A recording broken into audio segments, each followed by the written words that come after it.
Живе Беларусь! Живе Беларусь! Шановні сябри, діаспора, життя на діаспорі, вона має так само свої закони.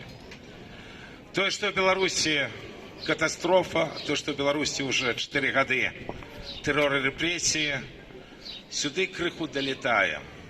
Але ж на минулому тижні трагічні речі відбувалися і на діаспорі,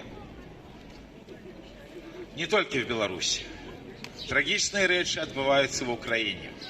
Ми сьогодні тут кажемо про дикунський факт, який є в Сербії, і навіть прізвище білоруса, якого хочуть депортувати в лукашизм на розправу лукашенківської банди, і воно вельми символічне, гнет.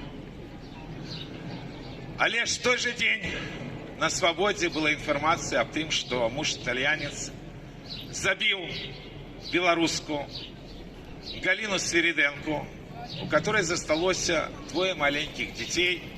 И накольки я ведаю законодавство европейских краинов, то нават и бацькі гэтых детей навряд ці змогут привезти нават вольную Беларусь. Ну и вы все ведаете историю со Змитром Сванктуновичем, где абсолютно не только было растоптано право, але вельмі дапамаглі чамусьці той антипольскай кампаніі, якую праводзіць лукашэнкаўска-пуцінская банда. Гэты факты сведчаць о відавочным. Беларусам трэба адстойваць свае правы паўсюль.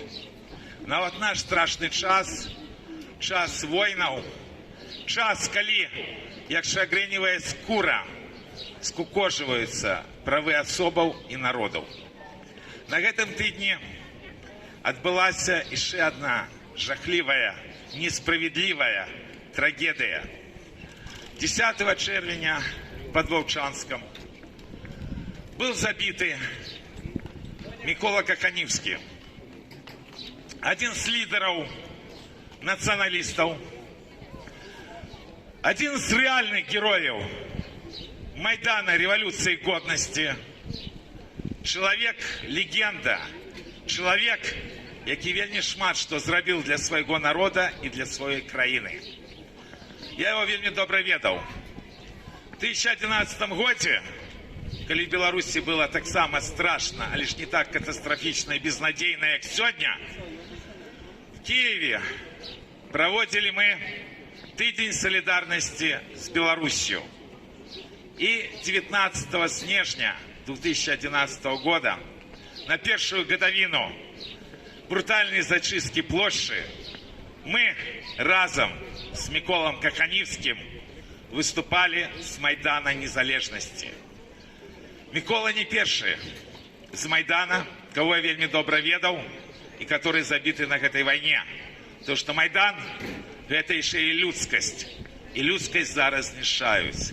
А тады, в 13 году, тыдзень солидарности был в 11 году, а в 13 году мы на Майдане выступали, как раз казали про Беларусь, про белорусский народ, казали про палітвязняў, між іншым з агучаных прозвішчаў. 2 палітвязняў загинули за Украину, а большая частка и сегодня являются палітвязнями. А ситуация с ними больше жахливая.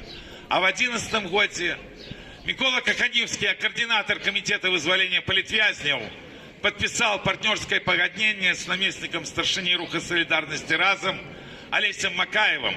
И мы провели за эти годы десятки и десятки акций. Потому что палітвязні были и есть и в Украине, не глядя на то, что влада была после Майдана. Ну а про ситуацию с палітвязнями в Беларуси вы и сами знаете. И для меня жахливо то, что абсолютно легендарный человек, який зробив добровольческий рух ОУН, который в 2014 году започатковал и створил добровольческий батальон ОУН. Его батальон был потребный только, когда обороняли Киев и когда отбылся суд на Днепры. А загинул ён, будучи рядовым ЗСУ, героичной смертью. И вельмі слабое утешение – это то, что практически все, кого я поважал в Украине, написали про то, что загинул Микола Каханівський. Я не ведаю, что будет с теми структурами, які он очолював, яны вельмі важны были для Украины.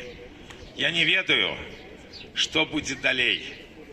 Але ж нават тое, что нема ужо Миколы Каханівського, а жахлівейшае тое, что и тело не забрали. То до гэтага часу ёсць нейкія дробныя вельмі спадзявання неверагодныя, что, может быть, не забили. Але ж тое, что здарылася под Харьковом, это трагедия не только для Украины. Это трагедия и для Беларуси. Потому что Габьё весь час лезла в Киев. И коли оно там заўсёды апаноўвала, но от по наших политвязням не было кому сказать, акрамя Миколы Каханівскому. Я думаю, зараз, пасля годов на диаспоре, вы разумеете, про что я кажу. Тому, шановные, сённяшнюю эту акцию я все-таки прошу выкарыстаць яшчэ для одного. Сышоў сапраўды вельмі светлый человек, христианин, які шчыра верил в Бога, які шчыра верил в перамогу Украины, які все рабіў дзеля гэтага. И он вельмі шмат что зрабіў для Беларуси. Вельмі прошу ушанаваць память Миколы Каханівского хвилиной молчания. И он вошел еще в историю Украины тем фактом, что одразу после перемоги революции годности вызволены были по спису нават на суперакуладам, якія были разгублены. Все те люди, которых вызнавал комитет вызволения политвязнями. Это достатково моцная сила, але ж яны таксама разбрелись по всей Украине. Микола верил в свой народ. Микола верил Богу. Микола верил в Украину. И сегодня в память об ім я закончу гэтак же, як закончил бы ён. У ССД будем. Слава Украине!